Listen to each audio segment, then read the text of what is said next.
আসসালামু আলাইকুম। দর্শক, আমন্ত্রণ জানাচ্ছি মানচিত্রের নিয়মিত আয়োজন কথোপকথনে। আজকে আমাদের সঙ্গে যুক্ত রয়েছেন সাবেক সংসদ সদস্য এবং বিএনপির স্বনির্ভর বিষয়ক সম্পাদক নীলুফার চৌধুরী মনি। নীলুফার চৌধুরী মনি, আপনাকে স্বাগত জানাচ্ছি আমাদের অনুষ্ঠানে। ধন্যবাদ। সমস্যা নির্বাচন নিয়ে নানান ধরনের কথাবার্তা হচ্ছে এবং মানুষ যা আশঙ্কা করছিল যে নির্বাচনের দাবিতে হয়তো একটা পর্যায়ে বিএনপিকে আন্দোলনে যেতে হবে। বিএনপি আন্দোলনে আপাতত না গিয়ে জাতীয় ঐক্য করার চেষ্টা করছে, অর্থাৎ সব দলকে নির্বাচনের প্রয়োজনীয়তা দ্রুত কতটা দরকার সেটি হয়তো বোঝানোর চেষ্টা করবে। আপনার কি মনে হয় যে এতে খুব ফ্রুটফুল কিছু হবে, আউটকামটা খুব পজিটিভ কিছু আসবে? ধন্যবাদ আপনাকে, যারা শুনছেন আমার শুভেচ্ছা অভিনন্দন। দেখেন, বিএনপি আহ ঐক্যমত্যের ভিত্তিতে করতে চাচ্ছে, এটা কিছুটা হবে, তবে আমি মনে করি যে এই মুহূর্তে সরকারকে স্পেস দেওয়া মানে আরেকটুখানি না দিলেও পারতো বিএনপি। এই স্পেসটা, বিএনপির প্রতিবাদটা খুব জোরালো হওয়া দরকার। এটা আমার ব্যক্তিগত অভিমত। তো যদি জোরালো হতো, কারণ সরকারের ওরকম কিছুই নাই, বিএনপিরও আবার আহ, পিছনে তো ওরকম যে ডু অর ডাই, এটা এটা হওয়া দরকার এই মুহূর্তের জন্য। কারণ এত আমরা তো একটা আশা নিয়ে 5ই আগস্ট পর্যন্ত হয়েছিল, একটা আশা প্রত্যেকটা মানুষের, সে আশাটা কিন্তু ভঙ্গ হচ্ছে। এই সরকার লেন্দি প্রসেসে চলে যাচ্ছে এবং এই সরকার ওরকম কোনো ডেভেলপ আনতে পারছে না। যদি আমি আপনাকে ঈদের পরের কথাই বলি, একদিনে তেলের দাম, সয়াবিন তেলের দাম যখন লিটারে 14 টাকা বেড়ে যায়, এটা কিভাবে এটা মেনে নেওয়া যায় আমি জানি না। কিংবা এবং আপনার যেখানে আন্তর্জাতিক বাজারে তেলের দাম এখন সর্বনিম্ন পর্যায়ে গত কয়েক বছরের মধ্যে, সেখানে বাংলাদেশ তেলের দাম বাড়লো। সেটাই। এবং শুধু তাই না, আপনার ফ্যাক্টরি গুলো আমাদের এমনি দৈন্যদশায় ভুগছে অনেক দিন যাবত, অনেক বছর যাবত। তার উপরে মরার উপরে খারান খায়ের মতো ফ্যাক্টরি গুলোতে আপনার গ্যাসের দাম বাড়িয়ে দিয়েছে। একে তো তারা লাইনে গ্যাস পায় না, দুয়ে এই যে দাম বাড়িয়ে দিয়েছে, আমেরিকা তার শুল্ক বাড়িয়ে দিয়েছে, সব বিশ্বে যে যেখানে এত রকমের সমস্যা যাচ্ছে, তার উপর যদি আরো এক ধাপ যদি গ্যাসের দামটা ফ্যাক্টরি গুলোর জন্য বাড়ে, তাহলে আমাদের দেশের মানুষগুলোর ফিউচারটা কি হবে আমি জানি না। এই সময়টায় কোথায় আমাদের আন্দোলনের জন্য প্রস্তুত থাকা দরকার। আন্দোলনের শুধু প্রস্তুত না, আমাদের আন্দোলনের নামা আমার ধারণায়, আমার মতে এটা জরুরি। বিএনপি একটা অনেক বড় সংগঠন। বিএনপি ঐক্যমত্যের ভিত্তিতে সমমনাদের নিয়ে এই আন্দোলনে নামুক, আমার সেটা নিয়ে আমার কোনো মাথা ব্যথা নাই। এবং আমি মনে করি এটা ভালো, কিন্তু সময় ক্ষেপণটা আসলে ঠিক হচ্ছে বলে আমার মনে হচ্ছে।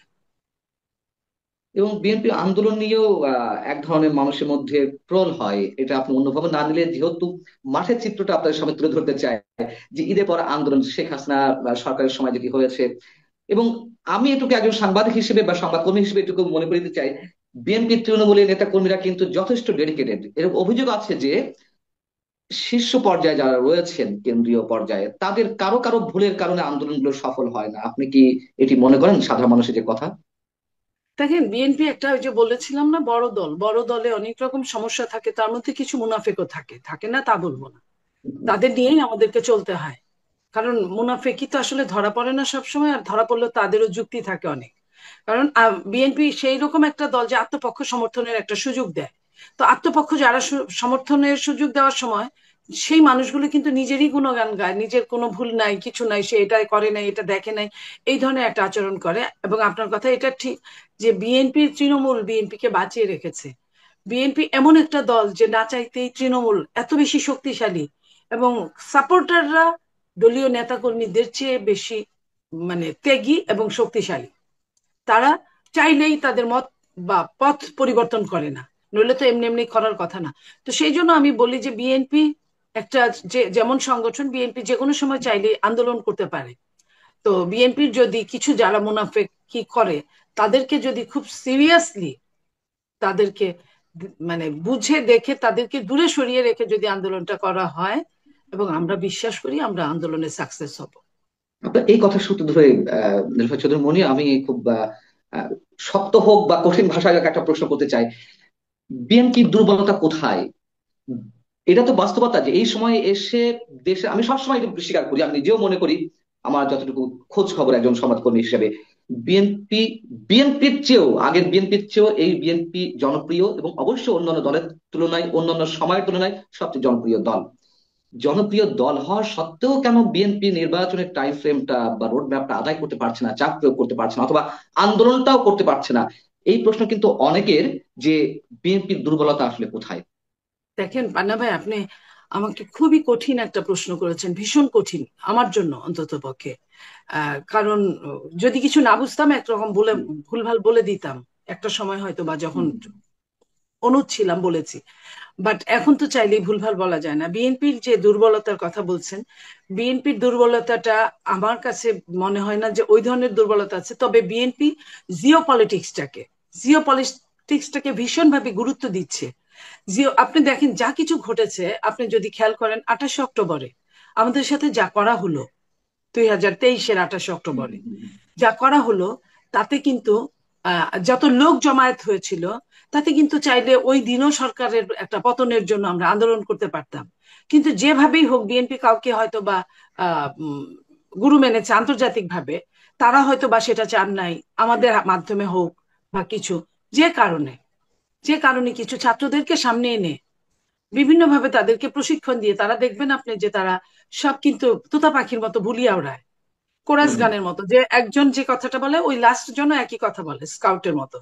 তো সেই জায়গায় আপনার মনে করেন যে বিএনপি কে দিয়ে এই কাজটা করানো হয় না। অথচ দেখেন এই আন্দোলনে আপনি নিজেও একদম হৃদয়ঙ্গম করে বলতে পারেন যে এই আন্দোলনের পিছনের ভূমিকা যেটা সবচেয়ে বেশি ছিল, হ্যাঁ জামাতের অবশ্যই। ছিল, কিন্তু জামাতের লোক অত বেশি না, বিএনপির লোক অনেক বেশি। হুম, হুম। তারা নিজে নেমপ্লেট ফেলে দিয়ে তারা কিন্তু এই ছাত্রদের পিছনে জোর শক্তি হয়ে, যখন ছাত্ররা মুসলেখা দিয়েছিল তখনও কিন্তু বিএনপি যদি না থাকতো, এই যে নেম প্লেট ফেলে দিয়ে বিএনপি যদি ছাত্র যুবকরা না থাকতো, তাহলে কিন্তু হয়তোবা এই আন্দোলনটাও নস্যাৎ হয়ে যেতে পারতো। নইলে আমার কিন্তু মনে অবশ্যই, হয় না যে এমন হওয়ার অবশ্যই না, কথা। আমি আপনার সঙ্গে অনেকখানি একমত। এটা হতে পারে যে জিও পলিটিক্যালি যারা ইনফ্লুয়েন্স করছে নানান ভাবে এই দেশের উপরে, এবং আমি যদি ভারত বলি, আমেরিকার কথা বলি, বা যারা প্রভাব বিস্তার করছে বাংলাদেশে, ধরে নিলাম তারা চায় না, কিন্তু বিএনপি কেন তারা রাইট ট্র্যাকে থাকতে পারছে না, আন্দোলনটা কখনোই মানুষের কাছে নিয়ে যেতে পারছে না, এরকম একটি অভিযুক্ত রয়েছে। এটা আসলে বলাটা খুবই কঠিন। আমি এইটুকু বলি বিএনপি চেষ্টা হুম। করছে। তবে আমি এটাও বলি আপনাকে, একটা হাতিকে যদি বহু বছর আপনি বেঁধে রাখেন, তারপরে প্লাস্টিকের চেয়ারেও যদি বেঁধে রাখেন, হাতি কিন্তু ঠায় দাঁড়িয়ে থাকে। আমার রাইট।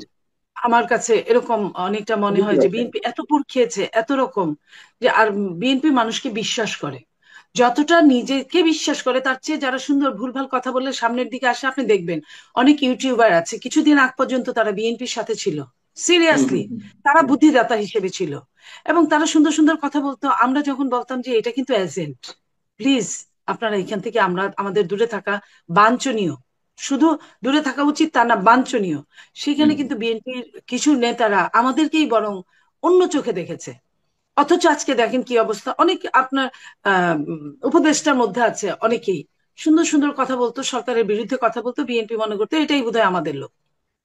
তার প্রতি এমন ভরসা ছিল যে নিজের সন্তানকে দূরে ঠেলে দিয়ে তাকে ওয়েলকাম করতো।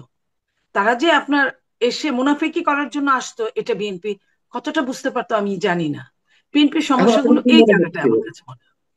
যারা বিদেশে বসে, যারা বিভিন্ন ভাবে ইউটিউবে, সোশ্যাল মাধ্যমে যারা ইনফ্লুয়েন্সার হিসেবে কাজ করছে, কথিত ইনফ্লুয়েন্সার, তারা জি, বিএনপির বিরুদ্ধে যেভাবে উঠে পড়ে লেগেছে, আপনাদের কি মনে হয় তারা কাদের কাদের এজেন্ট?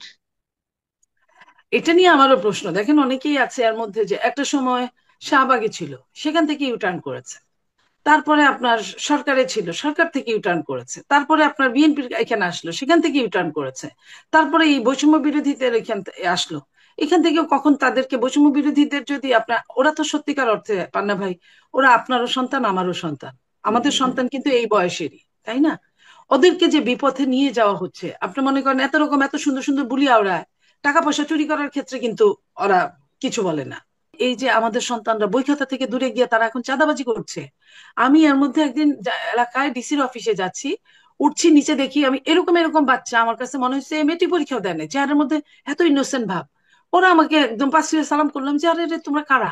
বললাম আমরা বৈষম্য বিরোধী। আমি তো আরেকটা হুচর খেলাম, আমি তোমরা এখানে কি করো, ডিসির অফিসে কি করো? এটাও তো ওদের জায়গা না বলেন ভাই? এইখানে তো ওদের কোনো কাজ নাই। তখন বলে যে হ্যাঁ আমরা একটু আসছি। পরে আমি শুনলাম ডিসি সাহেবের সঙ্গে কথা বলার সময় শুনলাম বলে এরা নিত্যদিন নিত্যদিন আসবে, নিত্যদিন তারা ডিস্টার্ব করবে, নিত্যদিন তারা বিভিন্ন নিচে উপরে বিভিন্ন রুমে গিয়ে বিভিন্ন জিনিসের জন্য তারা আবদার করবে। বিভিন্ন এই জিনিস যে বলতে মানে কি ধরনের জিনিস? যেমন ধরেন যে সরকারি একটা আপনি চাইলে বা আমি চাইলে সরকারি কোনো জায়গায় কিন্তু আমি মিটিং করতে পারি না। হুম হুম। সেই মিটিং এর জন্য আপনার ওই রুমগুলা চাওয়া হইলো, তাদেরকে দিতে আচ্ছা। হবে। তারপরে আপনার ধরেন যে এইখানে একটা টেন্ডার টেন্ডার হচ্ছে, সেই টেন্ডারের কাজটা তাদেরকে দিতে হবে। ওইখানে আপনার ধরেন একটা সুযোগ আছে, সেই সেই সুযোগটা তাদেরকে দিতে হবে। এবং সেইখানে তারা কিছু মানুষের জন্য হয়তো ঠিক হয়ে টাকা পয়সা নিয়ে তারা আসছে, এই মানুষটার জায়গা জমির সমস্যা সেটা ঠিক করে দিতে হবে। তারা মানে তদবির বাণিজ্য, চাকরি বাণিজ্য, ব্যবসা হুম বাণিজ্য হুম সবকিছুর মধ্যে তারা জড়িত হয়ে গেছে। এবং সবকিছুর সঙ্গে আপনি বুঝেন যে সরকারি অফিসগুলো কিন্তু জড়িত। আপনি হুম। আমি চাই বা না চাই, এই টেন্ডার গুলো হয় সরকারি বিভিন্ন অফিসে, রোডস এন্ড হাইওয়ে, এলজিআরডি, আপনার গণপূর্ত, ইত্যাদি ইত্যাদি। তো এই জায়গাগুলায় তারা যায় দখলবাজি, তারা যায় বিভিন্ন ভাবে হামকি ধামকি, এই জায়গাগুলোতে, আপনার সব জায়গাগুলোতে তারা যাচ্ছে। অথচ এইটা কখনোই ছিল না। তাহলে আমরা কি করলাম? দিন শেষে আমরা ছাত্রদেরকেও নষ্ট করে দিলাম। তাই আগামী দিনে এই দেশটা চালাবে কি? আপনি বলেন, আপনি তো সাংবাদিক। হ্যাঁ, আমি না হয় রাজনীতি করি, আমি তো আগেই নষ্ট হয়ে গেছি। তো দেশটা চালাবে কারা? যাদের নিয়ে অথচ আমাদের ভরসা ছিল, শেষ ভরসাটা আমরা নষ্ট করে দিচ্ছি। মানুষ অথচ এরপরে ছাত্রদের নাম শুনলে বিমুখ হয়ে অন্যদিকে তাকাবে। আমি আপনার সঙ্গে অনেকখানি একমত, অনেকখানি একমত, কিন্তু সেই ছাত্রদের যে রাজনৈতিক দলটি এনসিপি, জাতীয় নাগরিক পার্টির যিনি আহ্বায়ক নাহিদ ইসলাম, তিনি আবার অভিযোগ করলেন যে প্রশাসন চলছে বিএনপির কথায়, সরকার চলছে বিএনপির কথায়। অতএব এইগুলো বন্ধ না হওয়া পর্যন্ত, শেষ না হওয়া পর্যন্ত নির্বাচন নয়। এটা হচ্ছে সে নির্বাচনকে ডিলে করার জন্য এই ধরনের কথা বলছে। প্রশাসনের কথা বললো 2 মাস আগে, তো সেও প্রশাসনের একজন ছিল। আপনি বলেন, প্রশাসনের নেতা ছিল। প্রশাসন যাদের কথায় চলে সে তাদের নেতা। এখনো তাদের প্রতিনিধি 3-4 জন বা তারও অধিক তাদের নেতা হয়ে আছে। তাহলে তারা কি আমাদের বিএনপির কথায় চলে? আপনি নিজে চিন্তা করেন, বিএনপির কথায় যদি প্রশাসন চলতো, বিভিন্ন বিশ্ববিদ্যালয়ের ভিসি থেকে শুরু করে, বিভিন্ন জেলার ডিসি থেকে শুরু করে, আপনি দেখেছেন যে এরা কারা, এরা কাদের, যারা নির্বাচনকে পিছাতে চায়। প্রশাসন কিন্তু তাদের, কারণ তাদের কাজ তো চলে যাচ্ছে। তারা ক্ষমতায় আসলেও এত সুযোগ পাবে না, এত এইভাবে ভিসি নিয়োগ করা, এইভাবে ডিসি নিয়োগ করা, এসপি নিয়োগ করা, এইভাবে বিভিন্ন সচিব নিয়োগ করা। তো সেইখানে তারা এই ধরনের কথা বলে কিভাবে আমি জানি না। এই বলে এইভাবে যে যতদিন যায় তারা তাদের দৌরাত্ম্যটা টিকিয়ে রাখার জন্য তারা আপনার বিএনপির নামে বলে, বিএনপি 4 আনা 8 আনা 2 আনার চাঁদাবাজির কথা বলে। অথচ বড় বড় চাঁদাবাজি কারা করছে? তারা করছে। আপনার তারা বলতে পারে না কোটি টাকা কোথায় পেয়েছে, বিএনপির কয়টা লোক কোটি টাকার চাঁদাবাজি করেছে আপনি বলেন। অথচ বিএনপির নেতা জনাব তারেক রহমান সাহেব, আমাদের নেতা, উনি কিন্তু অনেককে, অনেক হাজার হাজার হাজার লোককে কিন্তু স্থগিত করেছে পদ, বহিষ্কার করেছে পদ। এরপরেও এখন পর্যন্ত এটা চলমান। এবং শুধু তাই না, আমাদের আর কি করার আছে আপনি বলেন? আমরা তো পাওয়ারে নাই। আমি আমি আমরা আমি তো চাইলে আপনাকে অনেক জেলে ধন্যবাদ ঢুকাইতে পারি। দিতে চাই। একেবারে তৃণমূল পর্যায় পর্যন্ত চাঁদাবাজি হচ্ছে, আপনারা ব্যবস্থা নিয়েছেন, আপনাদের হাইকমান্ড ব্যবস্থা নিয়েছেন। আমার প্রশ্নটা হচ্ছে, যে অভিযোগটি আওয়ামী লীগের বিরুদ্ধে ছিল, যারা দুর্নীতি করছে, যারা মাঠ পর্যায়ে ত্যাগী বঞ্চিত হাইব্রিড যারা এসে দলের শীর্ষ পদগুলো বাগিয়ে নিচ্ছিল, অনেকে এরকম বলা ছিল যে এরকম 2 4 500 10,000 20,000 আওয়ামী লীগ থেকে ছাড়াই করলে আওয়ামী লীগের কি আসা যায়, সেম অ্যাজ বিএনপি। বিএনপি যে জনপ্রিয়তা এই মুহূর্তে, তাতে 1,000 2,000 কেন, কেন যাদের বিরুদ্ধে অভিযোগ পাওয়া যাচ্ছে তাদেরকেই বহিষ্কার করা হচ্ছে না? 15 20 25 হাজার এরকম নেতা কর্মী বিএনপি থেকে চলে গেলে কি এমন ক্ষতি হয়? আমি আপনাকে বলি, আপনার বহিষ্কার তো করা হচ্ছে, বহিষ্কার করা হচ্ছে, কিন্তু বিএনপি তো আর জেল দিতে পারে না। না সরকার পারে না। এখানে উদাসীন। সরকার উদাসীন, এই কাজটা কিন্তু সরকারের করার কথা। অপরাধী যেই হোক না কেন, আইন সবার জন্য সমান। তো সরকার যদি তার অপরাধের জন্য যদি সরকার আপনার অ্যারেস্ট করতো, শাস্তির আওতায় আনতো, তাহলে কিন্তু রাতারাতি আপনার এই অন্যায়গুলো বন্ধ হয়ে যেত বা কমে যেত। এবং এইখানে মাঠে কিন্তু আপনার সৈনিকরা আছে যাদের ম্যাজিস্ট্রেসি পাওয়ার সহ। তো তারাও পর্যন্ত যেভাবে তাদের ধরার কথা, যেভাবে তাদের শাস্তি দেওয়ার কথা, সেভাবে দিচ্ছে না। এই শাস্তি দেওয়া অর্থ মেরে ফেলা না। আমি শাস্তি দেওয়া অর্থ তার জেল জুলুম হুলিয়া যেটাই হোক না কেন, সেটা যদি করতো এবং একদম মোবিল কোর্টের যদি করতো, বা সরকার যদি এটা নিত। সরকার কি চায়? বিএনপির জনপ্রিয়তা ক্ষুণ্ণ হোক, এবং একটা শ্রেণী জামাত, জামাত মাঠে নামিয়ে দিয়েছে এই কথাগুলো বলে। অথচ আপনি দেখেন, জামাতে কিন্তু চাঁদাবাজি করছে, জামাতে কিন্তু অনেক কিছু করছে, দখলবাজি করছে। জামাতের বড় বড় ব্যাংক দখল থেকে শুরু করে আপনার বড় বড় পরিবহন, বড় বড় সবকিছু, হাসপাতাল। তো সেইখানে জামাত নিয়ে কিন্তু কেউ কথা আমরা বলছি না, কেউ বলে না।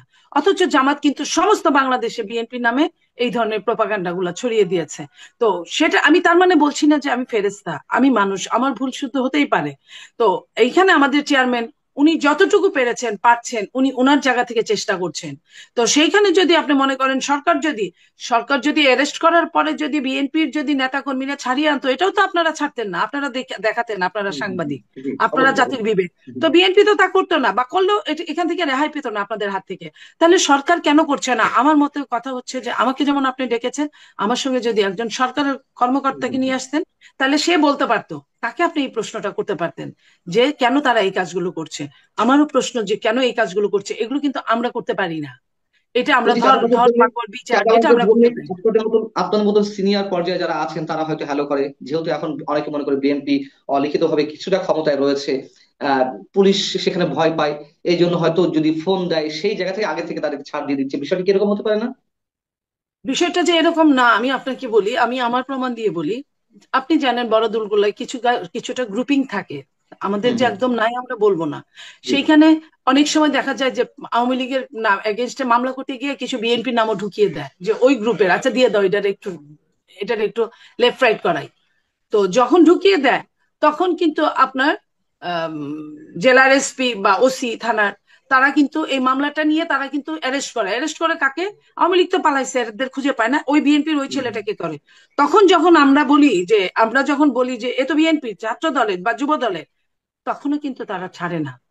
তো এই যে আম, তারা অ্যাভয়েড করে, একটা কার কথাটা গুরুত্ব দিবে কার কথাটাই দিবে না, কিন্তু তাদের যা যা মানে আমি যেটা বুঝাতে চাচ্ছি নিশ্চয়ই আপনি বুঝতে পারছেন, হুম, হুম, তাদের হুম। যেটা টার্গেট তারাও কিন্তু ওইটা ফুলফিল করে। তো তারা জি। কোনটুকু শুনবে আর কোনটুকু শুনবে না এটা তাদেরই ব্যাপার। তারা নিজেরাও অনেকটা এই রাজনৈতিক এমনি বিষয়গুলো তারা তো। ট্রমার মধ্যে আছে, কিন্তু এই জায়গায় কিন্তু তারা ট্রমায় নাই। এই যে মামলা বাণিজ্য কিন্তু ঠিকই হচ্ছে, দলীয় ভাবেও হয়, হুম, আপনার হুম। সরকারি ভাবেও হয়, তো হচ্ছে। তো আমি এই জায়গা থেকে আমি নিজে সাফারার, আমি আপনাকে বললাম।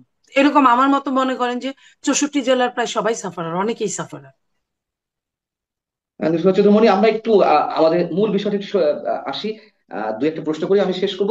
সেটা হচ্ছে যে নির্বাচন যত দেরিতে হবে, খুব স্বাভাবিক কথা যে একটা অনির্বাচিত সরকার দীর্ঘদিন রান করতে পারে না, এটিতে রাজনৈতিকভাবে সামাজিকভাবে নানান ধরনের ইম্প্যাক্ট পড়ে। সেটি বাদ দিয়ে যদি আমি বলি, নির্বাচন নিয়ে যে খেলা চলছে, সংস্কারের বিষয়টি সামনে আনা হয়েছে, আপনার কাছে কি মনে হয় যে, যদিও আপনারা বলছেন যে সংস্কার না ষড়যন্ত্র, খোদ আপনাদের হাইকমান্ড বলছেন, আসলে কতটুকু সংস্কার হবে? যদি পার্সোনালি আপনার কাছ থেকে, আপনি একজন পলিটিক্যাল লিডার হিসেবে যদি নাও মনে করি, দেখেন, একেবারে একজন আমি আমি সচেতন নাগরিক আমি হিসেবে। এইটুকু মনে করি, একদম বিবেক দিয়ে আমি কথা বলছি, সংস্কারটা হচ্ছে চলমান, হুম, হুম, সংস্কারের কোনো শেষ নাই। হ্যাঁ, বলতে পারেন যে গুরুত্বপূর্ণ সংস্কার, যেটা গুরুত্বপূর্ণ সংস্কার, ধরেন আপনার মেট্রো রেল অকেজো হয়ে গিয়েছিল, সেটাকে ঠিকঠাক করা, বিটিভি অকেজো হয়ে গিয়েছিল অনেকটা, সেটাকে ঠিকঠাক করা, আপনার সংসদ অকেজো হয়ে গিয়েছে, সেটাকে ঠিকঠাক করা, এগুলো হলো গুরুত্বপূর্ণ সংস্কার, যেটা হাতে কলমে আপনার করা যায়।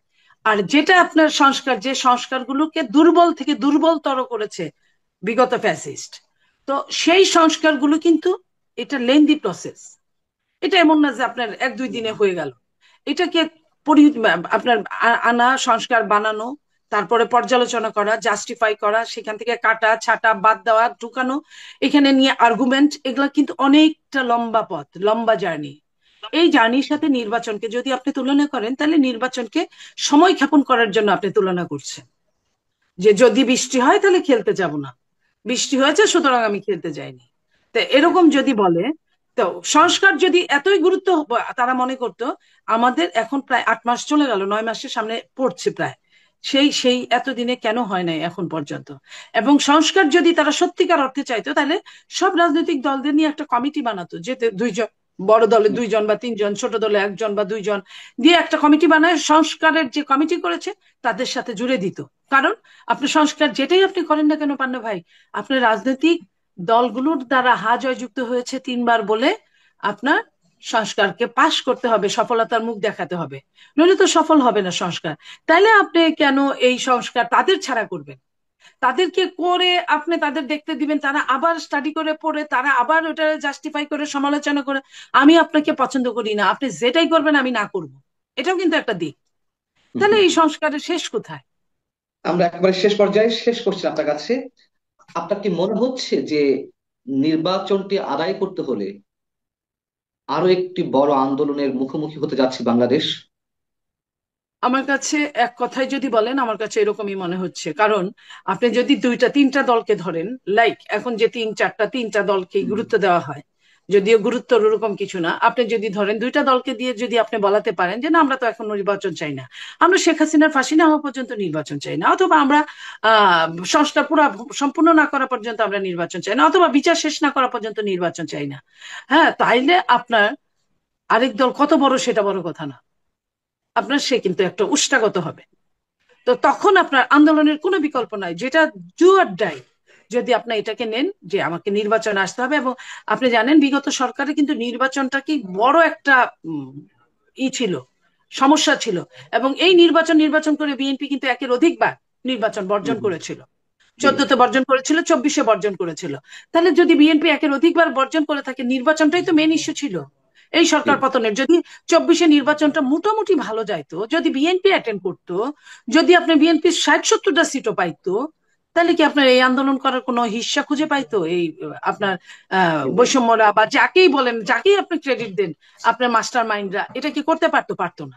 তা এটার Right. সমস্যার মধ্যে কিন্তু মেন কেন্দ্রবিন্দুই হচ্ছে নির্বাচন। সে নির্বাচনটা নিয়েই এখন গড়িমসি করছে। তাহলে যাহা অনেক বাউন্ন তাহাই 53, তাহলে আবার আমার লাভটা কি হলো? অনেক ধন্যবাদ লিফাত চৌধুরী মনি। মানে অন্তত অনেকের চেয়ে আপনি অনেক খোলা মনে কথা বলেছেন অন্তত আমাদের এইখানে। অনেক ধন্যবাদ আপনাকে। দর্শক, শেষ করছি, এই ছিল আমাদের আলোচনা। ভালো থাকুন। আল্লাহ হাফেজ।